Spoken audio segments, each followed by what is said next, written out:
Here we go. Final episode before 49ers Eagles on Sunday. We're talking keys to victory. The stage is set for Brock Purdy to show the world what the 49ers were missing in the NFC Championship game. All that and more coming at you right now. You are Locked On 49ers, your daily San Francisco 49ers podcast, part of the Locked On Podcast Network, your team every day.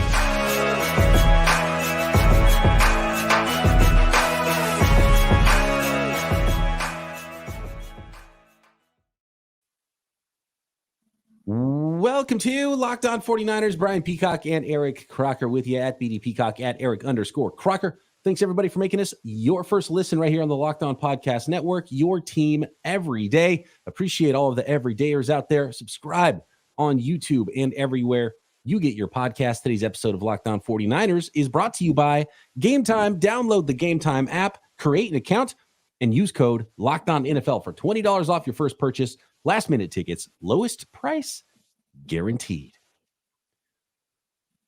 How much sleep do you get per night, Croc? Did you hear that Nick Bosa gets 10 and a half hours a night of sleep? Almost as many eggs are in his omelet in the morning as well for Nick Bosa. So lots of eggs, lots of veggies, lots of working out, and then lots of sleep. That's the 10% body fat recipe, apparently, Croc. Where are you at on your fitness journey, and are you getting your 10 and a half every night? Definitely not getting 10 and a half hours of sleep. I do think I get good sleep, and I've never required a ton of sleep, but when I fall asleep, I am out. So if I sleep 5 hours, 8 hours, 9 hours, no matter what, it's always the same sleep. Knocked out cold. When I wake up, feel refreshed. A lot of folks jumping in the chat. We've got some Eagles hate in the chat already. There's a lot. I mean, this week has been a lot. For a Sunday game, I think we jumped into like pregame mode earlier this week, Croc, than we maybe ever have on this podcast. It wasn't like, let's talk more about the Thursday Thanksgiving game, because we talked about it right after, rapid react style, and that was it. Because Monday morning, it was like, or Sunday, actually, it was like, we're looking to next Sunday. It's Eagles week. Everyone's hyped for it. The players are hyped. They're talking smack. The fans are talking even more trash than the players are. So this is going to be a lot of fun this week. And for me, who can't sleep at all and doesn't get close to 10 and a half hours, I would have to take sleeping pills to go to bed, then wake up halfway through, take another sleeping pill to try to go back to sleep to get through the 10 and a half hours. That's probably what I would try to have to do. And I don't know if I would feel good after 10 and a half hours of sleep, by the way. I don't even know how you get 10 and a half hours of sleep. I don't exert enough energy to need 10 and a half hours of sleep, probably. So, but looking ahead to this game, Croc, I want to start with Brock Purdy. We've talked this week about how, this is potentially the winner of this game as the MVP of the NFL and obviously the NFC 1 seed as well, especially locked up if it's the Philadelphia Eagles that win this game. But I really do think there's a high likelihood chance that this game, which is borderline primetime game, because everybody in the country except 2 markets are going to get the 49ers and Eagles on Sunday afternoon. You don't have to have a subscription for it, right? You can put up the rabbit ears and get this game on Fox if you want to. So this is going to be on everyone's TV. This is 2 of the best teams in the NFL playing with all eyes on them. And this is, look, Brock Purdy's played on big stages. He's won playoff games. The 49ers tore apart the Cowboys this year. They've won primetime games, but this is the biggest one, I think. And he has an opportunity to show the world who he is, the guy that we've all seen, the 49ers fans, the Kyle Shanahan, the George Kittle, that his teammates already know who he is. Some people don't believe it, Croc. And the 49ers told everybody that if they had Brock Purdy in January, they would have won that football game. So now's the opportunity for all of those players on the 49ers roster to show that and rally around their quarterback. And it's Brock Purdy now on this stage that has the opportunity to show everybody what they missed in that game. And if he comes out of this on top and he dices up the Philadelphia Eagles, we're talking about MVP, legit MVP candidate, maybe even MVP front runner after week 13, Croc. No, watching Brock Purdy throughout this year, watch him in the postseason last year as well, it doesn't feel like the pressure of the moment gets to him as far as leading up to the game. Now, again, we could talk about kind of some late game things where we like to see things go a little, different way and maybe kind of crumble a little bit under that pressure. But as far as being prepared for a game and when it starts, how I feel about, Brock and what he looks like, he seems ready to go every single time. Last year in Seattle playing on Thursday Night Football, it felt like, okay, this is a guy who, he's banged up, he's hurt a little bit. This is like his real first time, prime time game start. What he's going to look like? It's like, look like Brock, And since then, I feel like every single game when I watch him is just, he doesn't seem like all wide-eyed or anything. It's just, I'm ready for this moment. I'm ready for people to see, what I can do. And maybe that's him having a chip on his shoulder, or his faith in the Lord. But he just always seems ready to go. So when they go out there and take on Philly this Sunday, I can count on him really just being dialed in and ready to go. And if things don't go his way, it won't be because the moment was too big. It might be, the elements, the rain. Last I checked, which was a few days ago, 65% chance of rain Sunday. That could kind of, make things get a little weird. But as far as him just being ready for the game, I have no doubt. Kyle Shanahan spoke about the rain stuff, and he was in classic Kyle Shanahan fashion. You can kind of guess what he said about it. It was somewhat similar to this. I can't guarantee that anybody in the world will be alive Sunday. It was basically like, I don't know, quarterbacks don't like throwing wet footballs. I wanted to hear him say, man, we're squirting the ball before every snap out there in practice. And he's like, I don't know, you can't really practice for it. Both quarterbacks will be playing with it. Quarterbacks don't like throwing in the rain. Like, oh.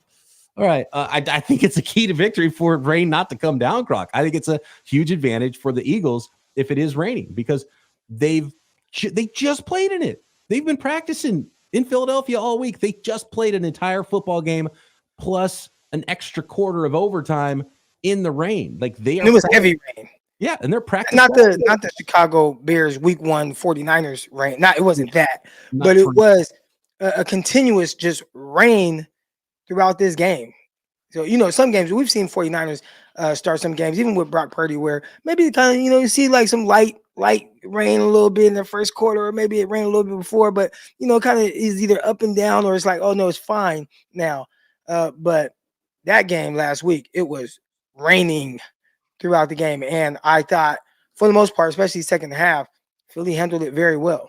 Both those quarterbacks threw it fine. So Jalen Hurts passed that test throwing in that rain. And so there are some advantages for the 49ers in this game. I don't think the elements will be one. And not only are the 49ers favored in this game, and that line's climbed up to 2.5 points. Last I looked, I haven't looked today if that's changed anymore. I have a feeling some late money is going to come in on the Eagles, and that number's going to come down a little bit again. But the Eagles, speaking of one of my favorite images I've seen recently, which was the Rocky Balboa, where Brock Purdy is photoshopped in as Rocky Balboa, fitting for the Eagles week. And I think it came about last year before they played the Eagles. And Nick Sirianni, the Philadelphia Eagles head coach, was speaking to reporters this week, and he was basically using that Vegas line, the betting lines against the Niners, trying to use that as like a chip on their shoulder, like, oh, we're the underdogs. And he was talking about how that makes us feel like we're Rocky Balboa. So he was trying to unite them under the Philly Rocky Balboa thing. And it's like, we're underdogs in this game. And it's like, it's insane to hear a coach of a 10-1 team talk about how they're underdogs and trying to manufacture some disrespect to get his guys going in this game. I just thought that was funny, but I still don't think I still do think it's a goofy line that a team is favored. It should be a straight pick 'em to me on Sunday. So I listened to a Colin Cowherd take, and not this one. We'll talk about this in a second. The hat backwards thing with Brock Purdy. I'll address this first. Did you hear Colin this? Cowherd, you said what? Did you hear this one as well? Yes. Back thing. I didn't hear it. Someone's like, "Oh, I can't believe Colin Cowherd said this thing," and I'm like, "Dude, that's why I'm not listening to those programs. That's why we got a 24/7 live stream Locked On Sports today. Go check it out on YouTube, so you don't have to listen to the talking heads that love to throw out weird takes. But I want to hear your take on it since you actually heard it. Yeah, Colin Cowherd has been big on this for a while. Like, this isn't an attack on Brock Purdy. he has always been like, hey, when the quarterback is at the podium and they're talking to people, like, I want my quarterback to conduct himself a certain way. And he's never been a fan of the quarterback stepping up there hat backwards. He's like, you have your hat on, it's either forward or you present yourself a certain way. CEO type of guy, like that's been his thing. And he doesn't correlate wearing your hat backwards with a CEO. So that's not an attack on Brock. Like that has been his thing with any quarterback that has stepped up to the podium wearing their hat backwards. So, but now it just happened to be Brock this time. And obviously the 49ers, large fan base, they get a hold of that take and they're like, oh, why does he hate Brock Purdy? It's like, I don't think it's a personal attack on him. This is how he's always been with this quarterback. So that, and then he showed a picture of Jalen Hurts, and he's like, franchise quarterback, just the way he answers questions, the way he conducts himself, like CEO. And I will say, if you've ever listened to Jalen Hurts talk to the media, it is very like, that's a guy I want leading my team. Like you do get those vibes when he's talking. Absolutely. Yeah. Hurts is CEO vibes for sure. Yeah. So that's the hat backwards thing with him. But if you listen to other things, and that's, they do that with us, right? Like they'll listen to one thing and then just make it, oh, look at what Croc said this. You said this, Croc, or Peacock, you hate running backs, right? Like they'll take one thing you say and then run with that. But if you listen to other things that Colin Cowherd said, talking about this game specifically, or just these two teams, he is very high on the 49ers, thinks the 49ers are a Super Bowl caliber team, a team that can win the Super Bowl. He does not believe the Eagles to be that team. Says teams that win as many close games as they have, if you look back over the years, like the teams with the most one-score wins or whatever, don't do well in the postseason. They just don't. Like that's what history shows. And he went back and he talked about over the last 5-6 years or whatever it was, and those teams get bounced out immediately, as opposed to the teams that win, and what he said would flex on teams, the 49ers, the Dallas Cowboys, the Kansas City Chiefs, like teams that have the ability to just blow out teams and do that often, those teams just go further in the playoffs. So that's not to say that the Eagles can't do it. We saw them last year, but last year they probably had a bunch of blowout wins. This year, everything is super tight, going into overtime against teams like Washington Commanders. So when you hear them say that, hey, the 49ers are favored in this game, maybe people are looking at the line like, well, the 49ers, like they had a weird stretch of games where they lost, but they handle business more times than not. They have blowout wins, and the Eagles continue to squeak by. Now, if they squeak by the 49ers, I'm pretty sure Eagle fans would take it. But again, when you look at this line and you listen to what Colin Cowherd said, I understand why maybe, and I was confused too at first. I'm like, why are the 49ers favorite? But I can understand a little bit why teams are like, or the odds makers are like, look, 49ers, they're bound to kick somebody's ass. And maybe that's why they're rolling in the Philadelphia favorite. Ooh, we'll see if that happens on Sunday. Next, I want to talk about a certain tight end that has been waived. Is he a fit for the 49ers? We're going to make our predictions, more keys to victory as well, Sunday next.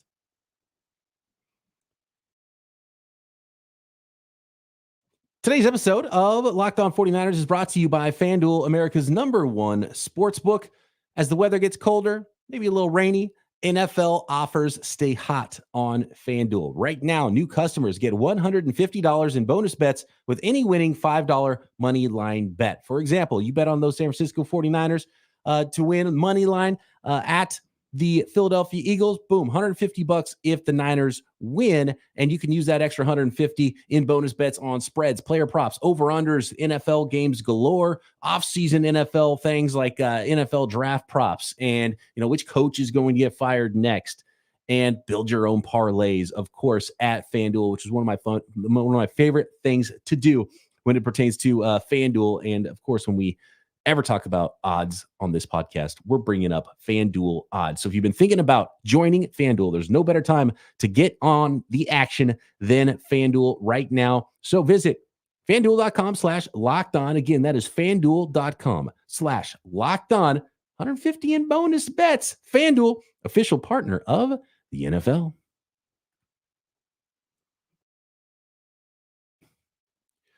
All right, here we go, Croc. As the chat starts to fill up here a little bit. There was one that made me laugh a minute ago, and now I forget. Oh, here we go. Bobo said, key to victory is we need Tyler Kroft and Josh Johnson to have a big game. Neither of them are on the roster in week 13 of 2023 like they were in January of 2023. So we don't have to worry about Tyler Kraft. We don't have to worry about Josh Johnson, but I do hope we don't have to see a whole bunch of Charlie Warner blocking guys one-on-one. I hope we don't have to see a whole bunch of Sam Darnold or Brandon Allen in this game, right? It's big time Brock Purdy game, and that's my number one key to victory. And I talked about it a lot this week. We talked about the MVP stuff. I talked with Louie on the crossover episode yesterday. Croc, you weren't there. And to me, if you gave me Brock's stat line, I'll tell you who's going to win this game, because I think there's an opportunity for the 49ers to throw the ball. I think there's an opportunity for Brock Purdy to really shine in this game, especially if it's not rainy. I think that Philadelphia Eagles are going to do everything they can to try to stop the run and put the ball in Brock Purdy's hands. So this is a Brock Purdy game, which means it's probably going to be an Ayuk Debo game as well. And we saw earlier this year against the Kansas City Chiefs what new safety Kevin Byard meant for the Philadelphia Eagles defense, and that means maybe a little bit of less of George Kittle too in this game. He did a really good job on Travis Kelce. So to me, this is going to be a Debo, Ayuk, Brock Purdy game for the 49ers, and they have an opportunity to show some stuff. You talked about the run game and kind of loading up against that, right? Like both of these teams actually defend the run extremely well. They're both top 5 in that category. Where these teams differ is against the pass. The 49ers are actually significantly better than the Philadelphia Eagles as far as pass defense goes. All right. Now, typically you would say, well, Eagles, they won a lot of games. They're up and teams have to throw their way back into games. There's just a lot of garbage yards. But that should actually be the same for the 49ers, because, again, the Philadelphia Eagles have a ton of one-score games. So you kind of you get to continue to play more of an honest style of football. Like if it's within one score, then all right, we can still run our offense. We can still run the ball. 49ers are blowing teams out. Teams have no option but to throw the ball. And even then, the 49ers are still defending the pass very well. So you can't run on the 49ers. And even passing, they do a really good job of defending the pass there. You talked about the key to victory in Brandon Ayuk, George Kittle, Deebo Samuel, those guys having a big game. You might have your best game against a team that's 29th against the pass. So can you figure out different ways to attack these guys? I actually saw a stat last week that made me play Shakur, the receiver for the Buffalo Bills. I ended up playing him on my not FanDuel, but PrizePicks. And he went over his yardage. Why did I pick him? Because the Philadelphia Eagles are the worst team in the NFL against slot receivers. They give it the most fantasy points against slot receivers and the most fantasy points against receivers in general. So this potentially can be a Debo, Kittle, and Ayuk game if the weather presents to be good for them. But even then, does Kyle Shanahan want to play that style of football? And that's always been my pushback. He wants to really run the ball, or at least run the ball to set the pass.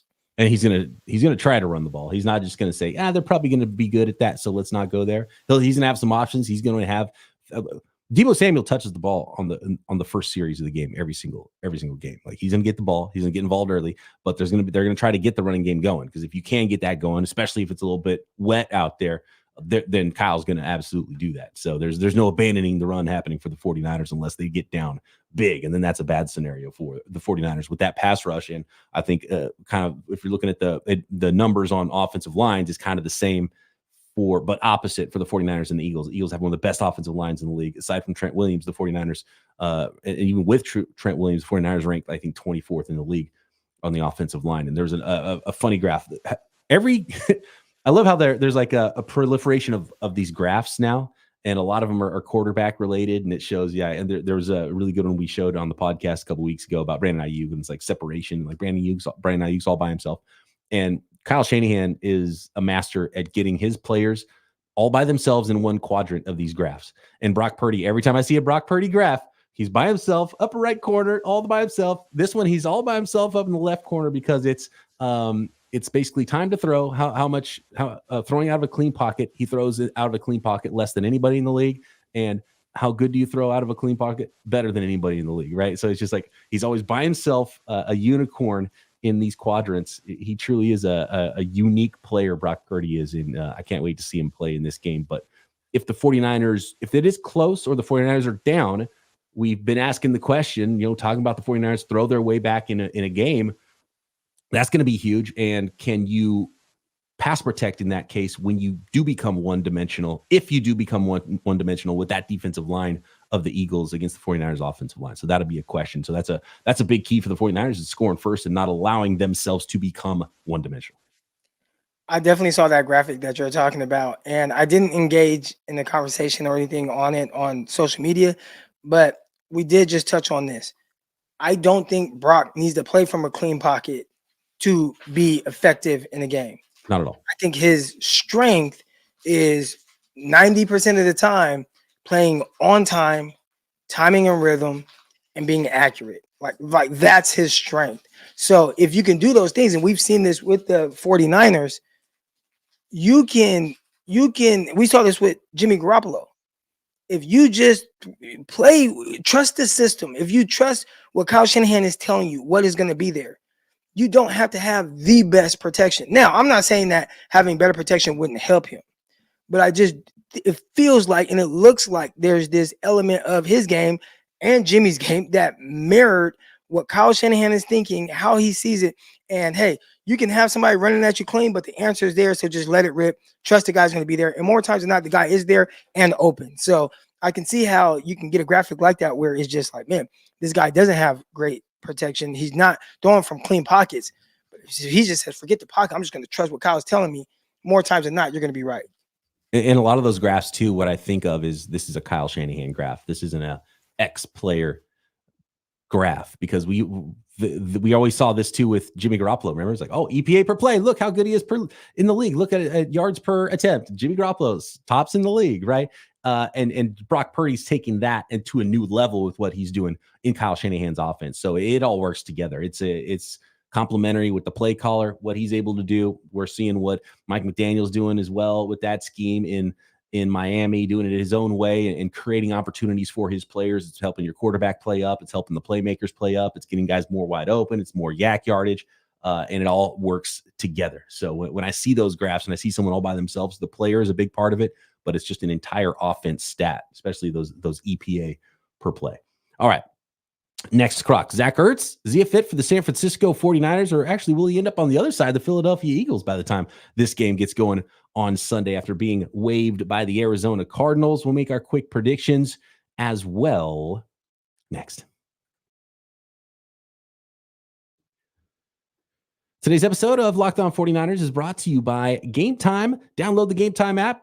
Get $20 off your first purchase by using code LOCKEDONNFL. A little bit more on that. And Croc, you know about Blippi? You a Blippi guy? No. Are your children Blippi Blippi gals? Because my son loves Blippi. It's a kid's thing. And went on Gametime, found some tickets, got a great price, and I might be going to Blippi. My son will be stoked. I won't be as stoked to go to this, but might be seeing Blippi. You can find that at Gametime, as well as all the sporting event tickets that you need, last-minute deals, all-in prices, views from your seat, and the best price guarantee from Gametime that takes the guesswork out of buying tickets. It shouldn't be a pain and a hassle to buy tickets. Gametime is fast and easy way to buy tickets for all the sports, comedy, music, theater events near you, and yeah, even Blippi. Download the Gametime app, create an account, and use code LOCKEDONNFL for $20 off your first purchase. Take the guesswork out of buying tickets with Gametime. Terms apply. Again, create an account, redeem code LOCKEDONNFL for $20 off. Download Gametime today. Last-minute tickets, lowest price guaranteed.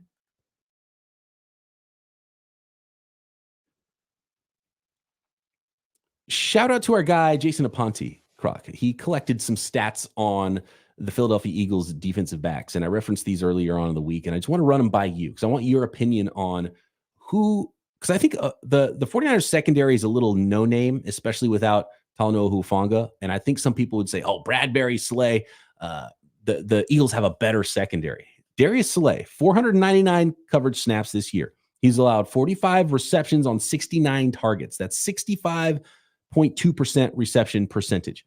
511 yards allowed, 5 pass breakups, 2 interceptions, 2 touchdowns allowed, and an 84.9 passer rating allowed in his coverage when targeted. James Bradbury, 100.9 NFL passer rating allowed when targeted. Brock Purdy, number one passer rating in the league. I think there could be some feasting happening on the outside. This is one of the reasons why I believe this is going to be a Brock Purdy, Deebo Samuel, Brandon Ayuk game potentially.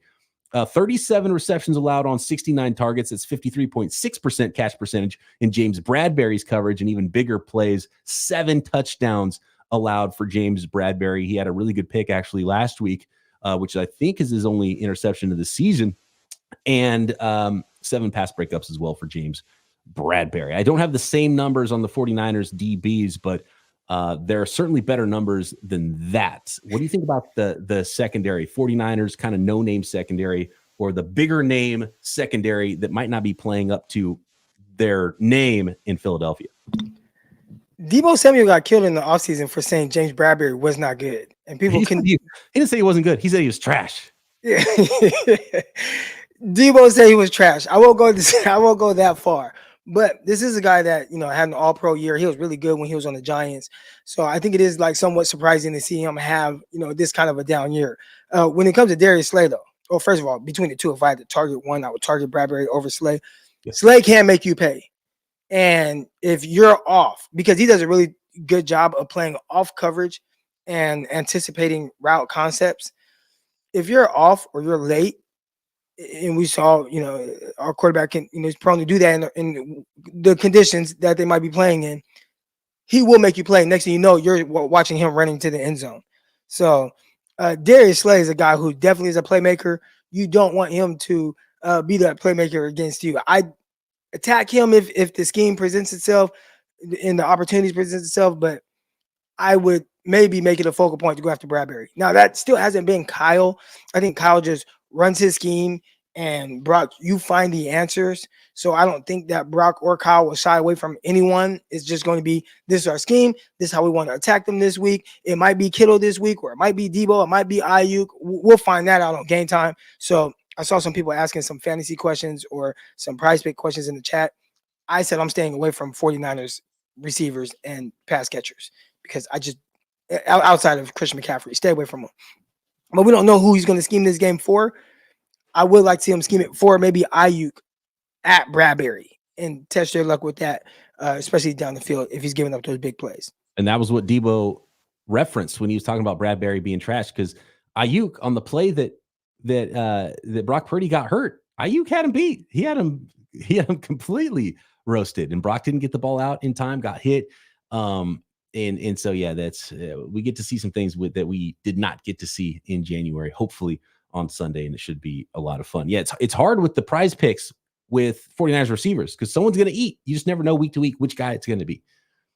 I'd probably lean toward Deebo and Ayuk in this one for the 49ers offense. We'll see. And I mean, you can never count out the touchdown machine that is Christian McCaffrey either.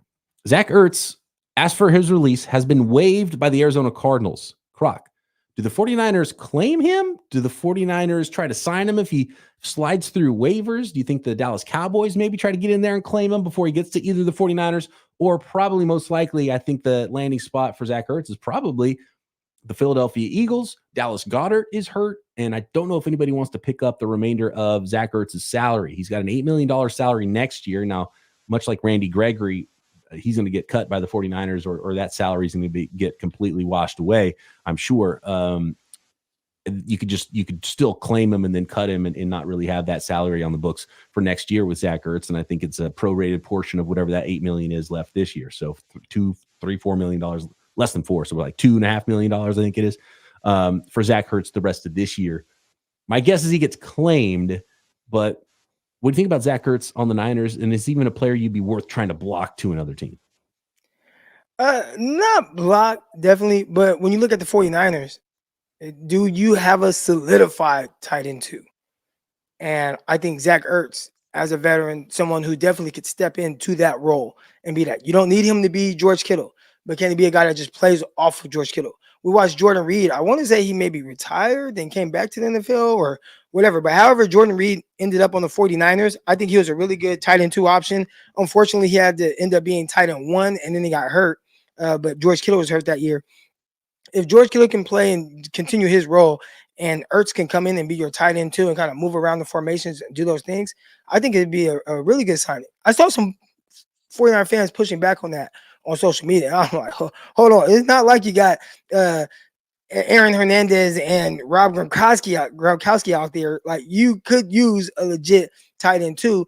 At the very least, someone that has been in big moments, has played well at a high level, even if he's still kind of a shell of himself. I think he's better than the options the 49ers have at tight end 2 right now. Yeah, he's even someone we talked about at the trade deadline that was potentially going to be available. You can get him for free right now. Just got to pay a little bit of salary, and we'll see. I have a feeling he'll end up in Philly, and I don't think he will get claimed because of the salary. And he probably will. He's probably telling teams right now, his agent is, don't claim him because he's trying to go to a certain place. So I don't know. We'll see if that ends up happening. To be honest with you, I think the Cowboys would be more likely to do the block move. That'd be more of a Jerry Jones move. They're going to play the Eagles. They probably want to keep him away from the 49ers too, potentially, and probably know that he's not going to end up there if he did clear, if they wanted him. So maybe look out for dark horse Dallas Cowboys throwing in a claim on Zach Ertz if anybody does. I think they can actually use him too. I mean, Ferguson has been playing well, but I think they could use him. But definitely Philly, since Goddard went down, and I'm not very familiar. I'm not going to act like I'm super familiar with whoever Philly's tight end 2 is. But it definitely seems like a team that's like, hey, I mean, you've been here, right? You understand what we're doing, how it works, and welcome back to Philly. I could see that. So, Dallas could definitely try to block that. It's a little curious too, because the Eagles lose their tight end, gets hurt, and then Zach Ertz is like, hey, can you guys cut me? I think there might be a little wink handshake going on behind the scenes here. Speaking of wink, prediction time. What do you think, Croc? How do you see this one going on Sunday? Well, I'm going to have to go against our guy, Nicholas Winkler, who predicted the 49ers lose. And again, his predictions have been 100% correct from preseason. All right, from preseason. We are talking about a guy who we thought was crazy. He said the 49ers would win 5 straight games, then they lose 3 straight, then they win a couple, then they would lose to Philly. But he also had the 49ers going to the Super Bowl and winning it. But gosh, I'm so amped up for this game and excited to see just really good football from these 2 terrific teams that, man, I just would love to see the 49ers just sock it to them real quick. A team that's, they're coming in, they're riding on their high horse, as they should. They knocked off the 49ers last year, dominated them in the conference championship game. You should be on your high horse, but you got to shut them up, right? You have to. Even if 49ers are crying, okay, whatever. 49ers are crying about the game. Fans cried about the game. They wish Brock Purdy played. I get it. But still, shut them up. So I got the 49ers winning this game. I've been feeling more and more confident throughout the week. Almost felt like when the 49ers had to go and play, or Dallas Cowboys went and played the 49ers, where throughout the week I'm just like, the 49ers are going to kick Dallas Cowboys' ass. I'm starting to have that kind of feeling for the 49ers against Philadelphia Eagles. The more the week goes on, the more confident I am. I'm picturing the 49ers in 2023 49ers style going down. They've been so good on those opening drives, drive right down the field, put up some points, get a quick 3 and out, field position game now, go down another score. Now you're up 10-0 early, play your game, play the field position game. You can run, you can throw, and then you can kind of lean on that team and go win it in the second half. So I like the 49ers. I'm going 49ers by 6 against the Philadelphia Eagles on Sunday and keeping that 1 seed dream alive in 2023. Thanks, everybody, for joining us today and making us your first listen here on the Locked On Podcast Network. Of course, we will be here for you right after the game, going live and breaking down everything we see from 49ers Eagles Sunday. And if you're going to the link, be safe out there and watch out for batteries. All right. Talk to you next time right here, Locked On 49ers.